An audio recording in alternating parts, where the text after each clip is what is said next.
গত 16 বছর ধরে বাংলাদেশে ফ্যাসিস্ট আওয়ামী লীগ তারা যেসব অন্যায় অত্যাচার করেছে, 2009 সালের পিলখানা হত্যাকাণ্ড, 2013 সালের শাপলা হত্যাকাণ্ড, এরপরে 21 সালের মোদী বিরোধী আন্দোলনের হত্যাকাণ্ড এবং 24 সালের গণহত্যা তারা যে সংঘটিত করেছে, তাতে করে শুধু মুষ্টিমেয় কিছু ব্যক্তির নয়, দল হিসেবে আওয়ামী লীগের বিচার হওয়া দরকার।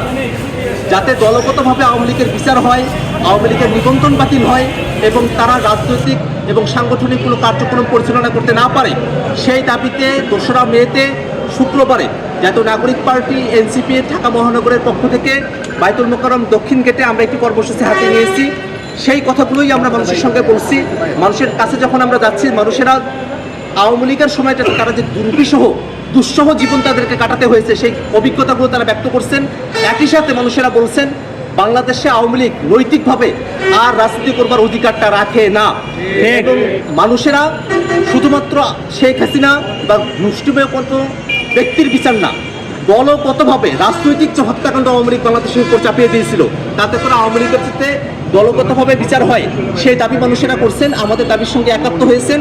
আমরা সরকারের কাছে আহ্বান জানাবো, আন্তর্জাতিক অপরাধ ট্রাইব্যুনালে সেখানে বা অন্য যে প্রক্রিয়ায় হোক না কেন বিচারের ব্যবস্থা করে দলগতভাবে আওয়ামী লীগকে যেন বিচারের আওতায় নিয়ে আসা হয়, এটা আমাদের দাবি। একই সাথে এখনও কেন আওয়ামী লীগের নিবন্ধন বহাল আছে, সে প্রশ্ন আমরা সরকারের কাছে রাখতে চাই।